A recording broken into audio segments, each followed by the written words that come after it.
Hello and welcome back to Season 6 of the MRX Lab podcast, the show from FlexMR, where this year we're on a mission to share inspiring stories, tips and tricks to help you put customers at the heart of your decisions. To help me do that, I'm thrilled to be joined today by our client Olubunmi, Head of Client and Advisor Insights at M&G. Welcome to the show. To kick us off, tell me something, a key insight moment from your career, any point in your career that might have surprised you, something you didn't expect to find that sort of changed the business. Well, I have worked across lots of different sectors in Insight, and I worked in the automotive industry. I had the privilege of working on some of the world's most luxurious brands. One of the key insights that I found really insightful was all around what makes a car premium. Now, we obsessed about this working in, I worked for Jaguar Land Rover, and we absolutely obsessed about what makes one car better than another.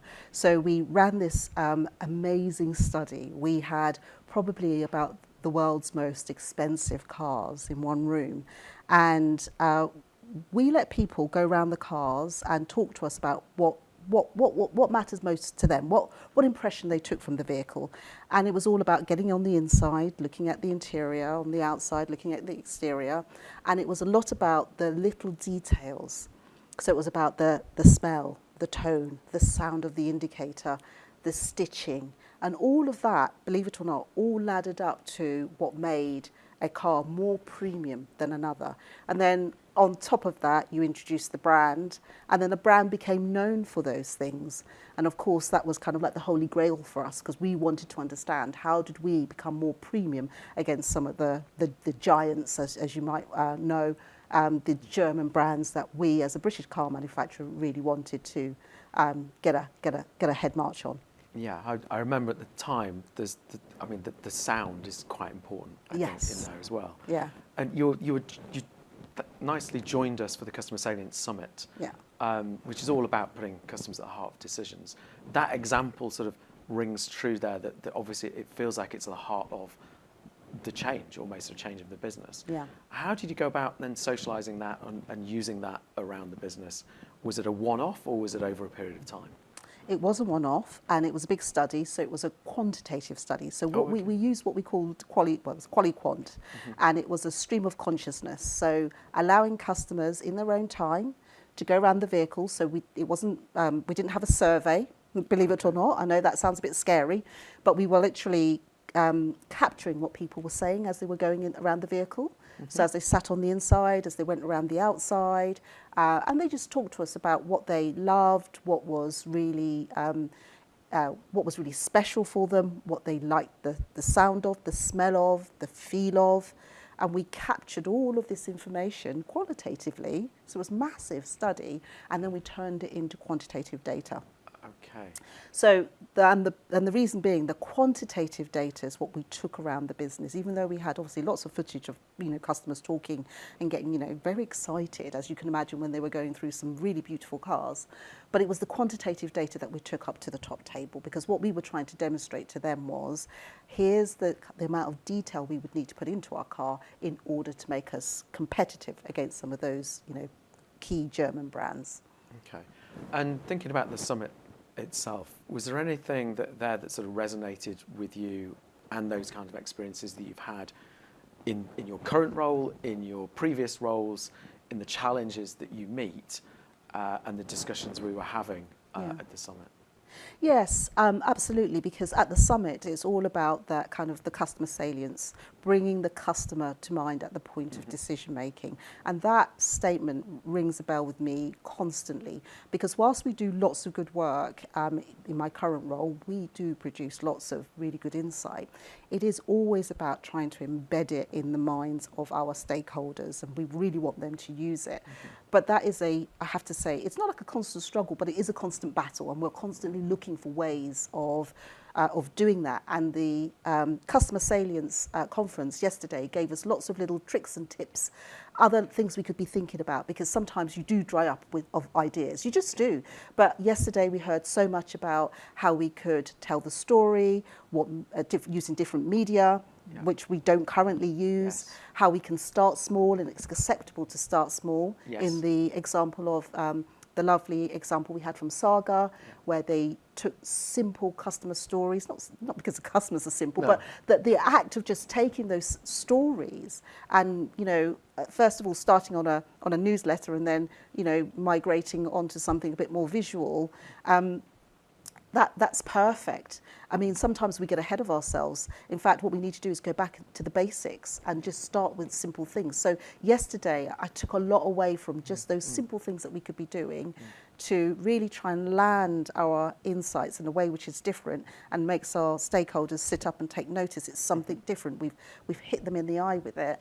And hopefully that will give us more permission to bring more to the table. Yes, I think that's an interesting point there. Give permission. Yeah, permission to be more. Permission to exactly, do that. Yeah, but that also, when you talk about M&G and the culture there, is it different to others, or is it because it's financial, or is there differences in language, differences in, I don't know, data?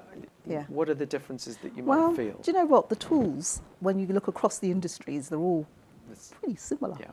But the culture in different organisations, that's the difference, because I think that some industries, like in the automotive industry, they are all over their customers because it's a very competitive market, especially at the luxury end of it. So if you don't know your customer, you're not going to sell very many cars. So they're all over their customers and they want to know everything about them, and especially their interests, their hobbies, and what they do at the weekends and all that kind of stuff. That detail is really important. Then you flip over into the finance sector, and it's almost like that's neither here nor there. What these people get up to, what really drives them, what really makes them tick. Sometimes it feels like that's not really the thing here.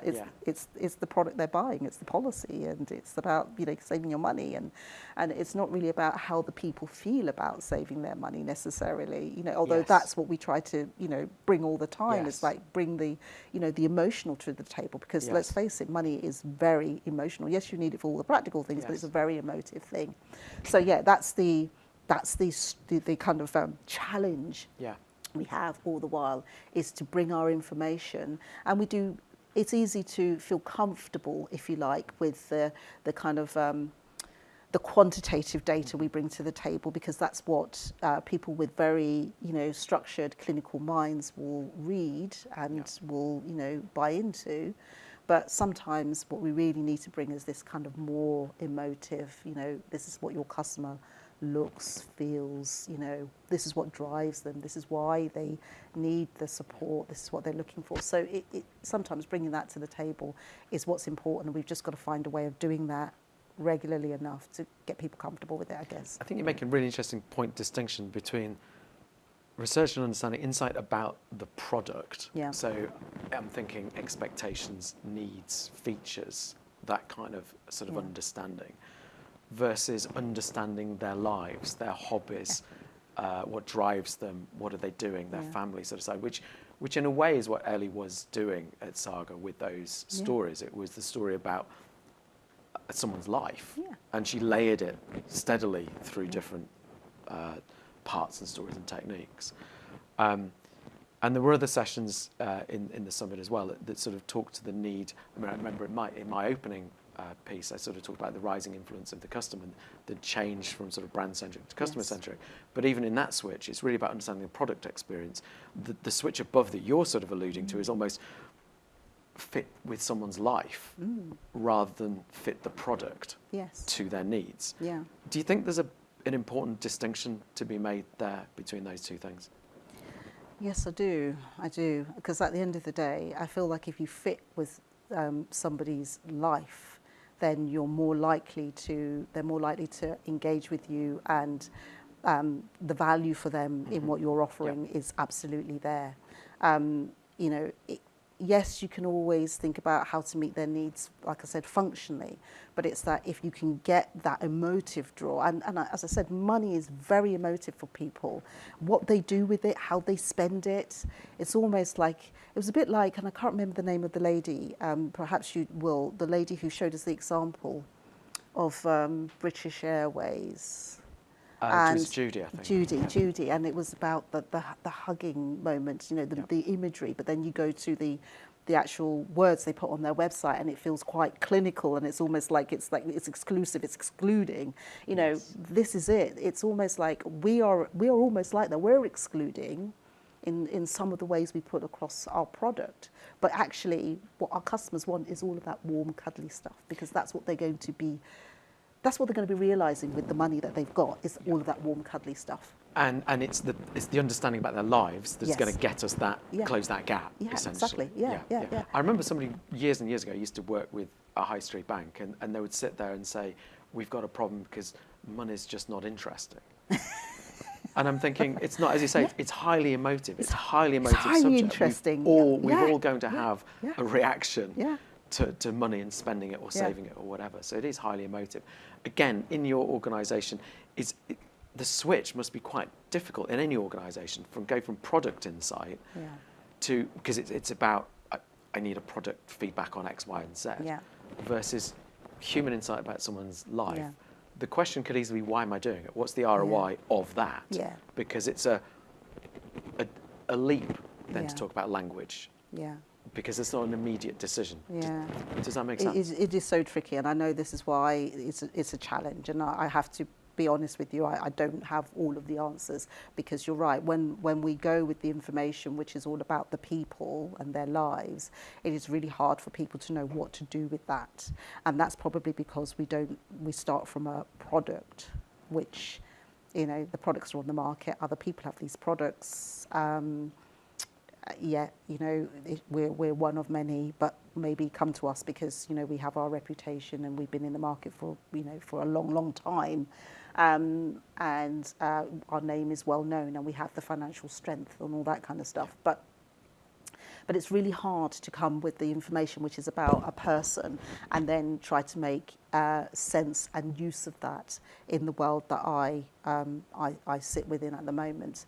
I'm trying to reflect on, what we can do and why and how to make it important to people. Because I guess it's important if you start with that in mind from the beginning, rather than if you start with a product and features and all that kind of stuff. If you start from the customer in mind, then maybe you would design something completely different. Yes. Maybe, and not just, or maybe the product itself might not be different, but maybe the way in which you bring it to the customer might be different. Yeah, I think that's an excellent point, actually.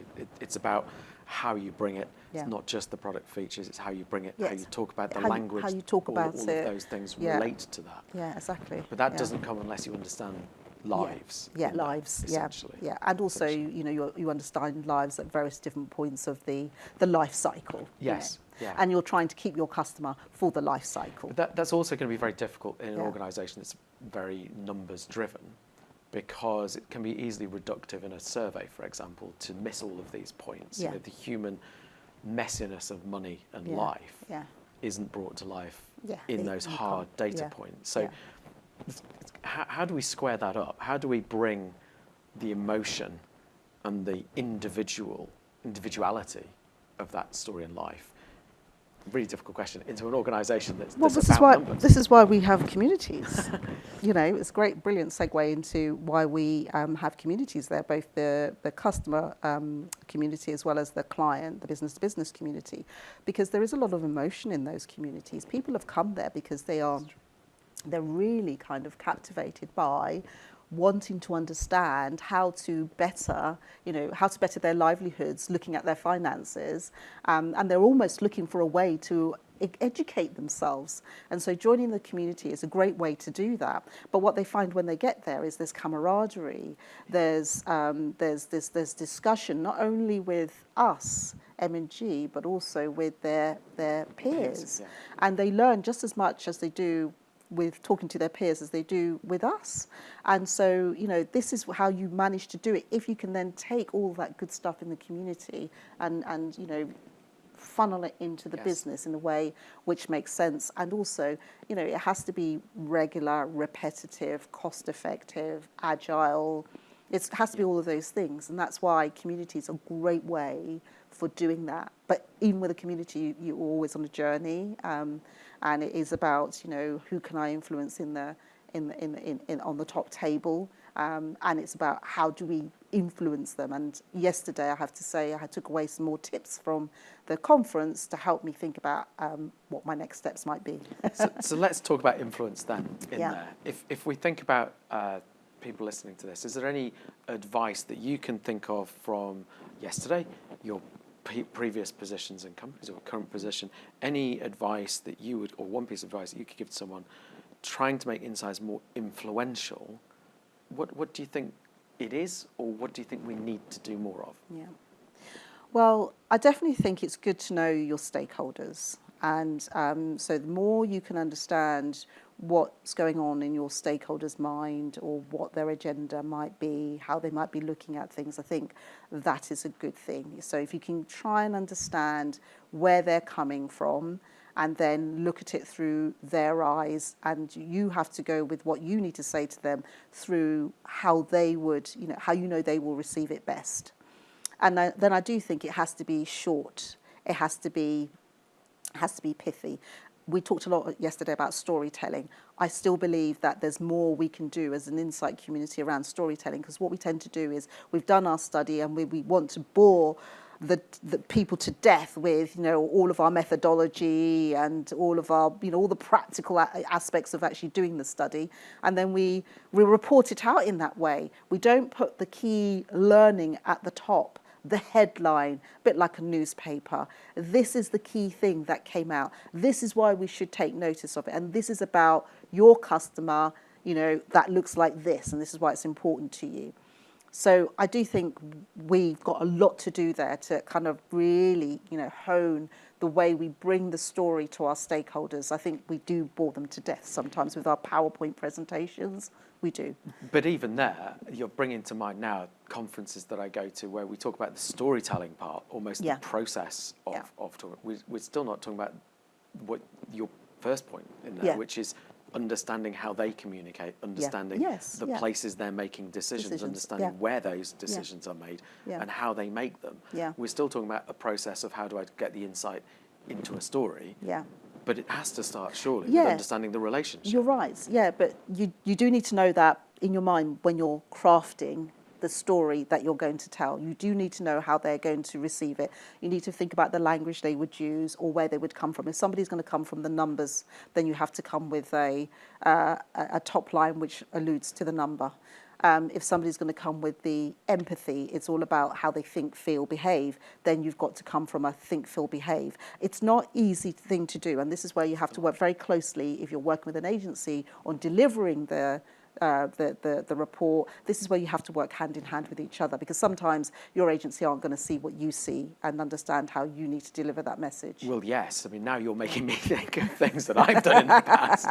But you're absolutely right, because as an agency, and when I've done reports before on agency side, I often think about the house style or the style of the company. So, the way your slides will look and feel will be different to another client. We tend to think of it through that lens, but what we're not always very good at as in a collaboration, and then trying to understand, well, if this is going to X versus Y, then actually we need to tweak the way this communication is. But that takes both parties to do that, doesn't it? And again, that's something else that is very, very difficult to craft, is that, I don't know your business, I don't know your insight and the decision makers. But I do. But you do. And I've got the research and the data, you don't. But together we'll find the insight and the communication style.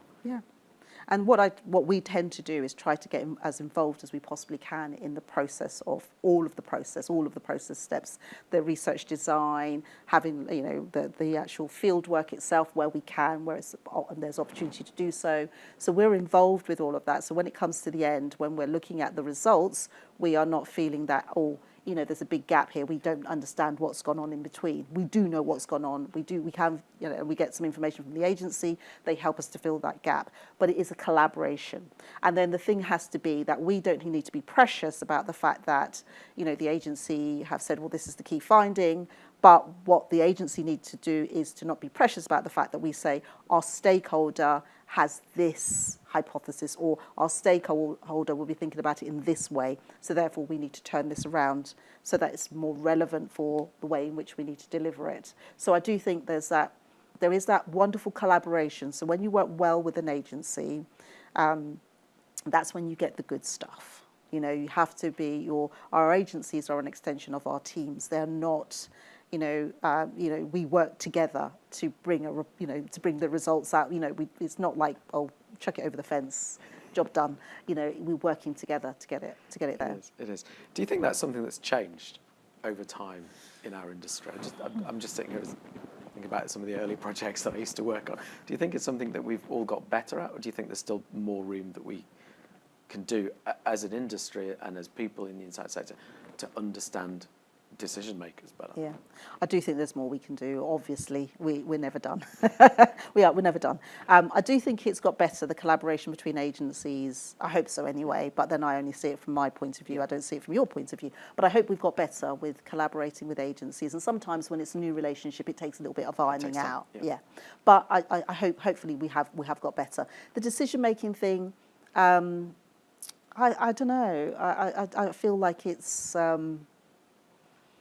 Do you think we think about it enough, or do you think we should think about it, again, going back to your point about understanding where they're coming from, where their decisions are made?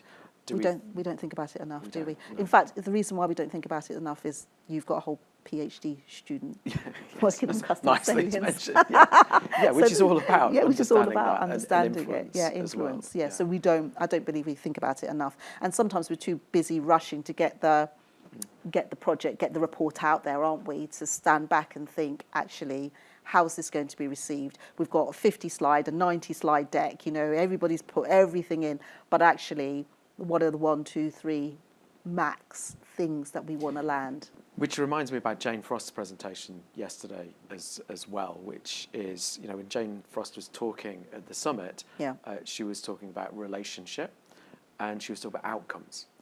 And I think those two things, going back to your point about we're often in the process of a project, and in the process of a project, we forgot the relationship and the outcomes. But the relationship builds the ability to do the work in the first place. Yeah. And the outcome is that 1, 2, 3 things, not just the result, not just the recommendation, but what are we going to change in the business? Yeah, how are we going to act upon it, as it were.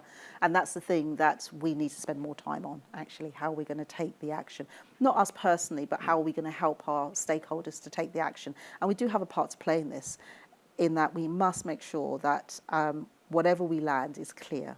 It's not somehow murky as to what would need to happen next. We understand clearly what action could be taken and how that action could be taken. And then we support our stakeholders to actually be able to do that, to go ahead and do that. Now, I do think there's more work that we could be doing there. Thinking about, again, advice we could give people. Is there anything you wish you learned earlier? Anything that stands out from a learning perspective? We had the discussion in the summit, the hot seat discussion about learnings and things. So looking back and across your career, is there some sort of advice that would come out of things that you've learned? Yeah, I wish I'd learned more about, how to read qualitative insight better.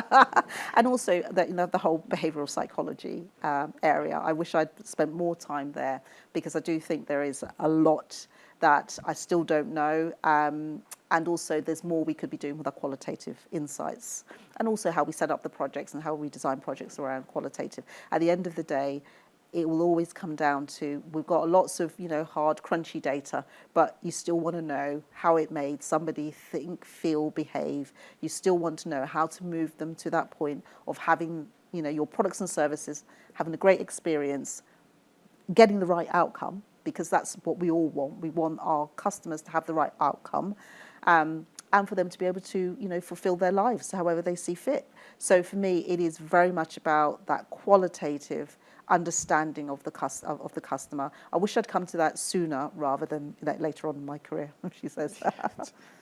As a numbers person, I always struggled with the qualitative data at the beginning, and it took a long time to sort of be able to grasp the messiness. The messiness of it, And yet actually when we talk today, going right back to your example at the beginning from the automotive Yeah. sector, yes, you quantified it, but it was the insights coming Yeah. from those human stories. Yeah, it was all about how they felt. It was about in their words as well, which was a bit scary because you can imagine this was a massive project and it was a massive budget on it as well, as you can imagine, having hundreds of people, probably we had about 300 odd people go through these cars, listening to every single one of them just to quantify it. Yeah, which is amazing. It's huge. Amazing, it's huge. It's Yeah. a huge undertaking as well. And looking forward, what do you think we need to do more of from a research process? Do you think it is more qualitative, more human, more data, more surveys, more AI? Or is it actually back to the decision point again? Which is the, or is it all three? I mean, what's the... I do think What's it's the back future? to the decision point again, because I do think that most organisations have got an ecosystem of research. So they've got their KPIs, they've got their, if they're lucky, they've got a lovely, wonderful community like we have. We've got a way of, capturing our insights and putting them in a place where people can get hold of them. So I do think it really does go back to how do we use the information we've got to make those decisions? How do we make sure it's embedded in people's minds so that they can bring it to fore when they are making those decisions? That is the thing for me. It has to go back to how do we continually drip feed it through and make it compelling enough for them to feel compelled to do something, or compelled to actually think, no, actually we're going to start this project not from the fact that we need one of those, but from the fact that actually we've got these types of customers, or it's these people we want to attract in the future. And so let's think about them, their lives, what does their future hold, what might they be looking for, how can we support and help them with that. The word compel, I Yeah, think compel. is That's why I keep really using interesting. it. It's compelling. Yeah, I just want to compel them to do something. What is it then, I mean, really drilling into this point, what is it that compels people? I mean, what's going to compel someone, a decision maker in M&G, to listen, but not only just to listen to it and walk out the door and remember it, maybe that's a good thing, but then to go and do something. We're asking them not just to listen, to remember it, and then to go and, I'm energized or inspired in some way. Yeah. What's going to compel? What's going to compel? What is it that? I don't know.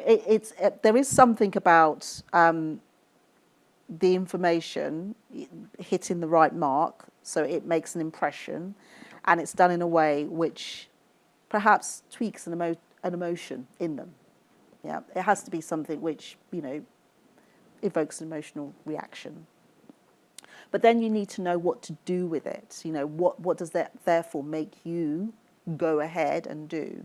And it's that bit, that connection bit, that we need to work out.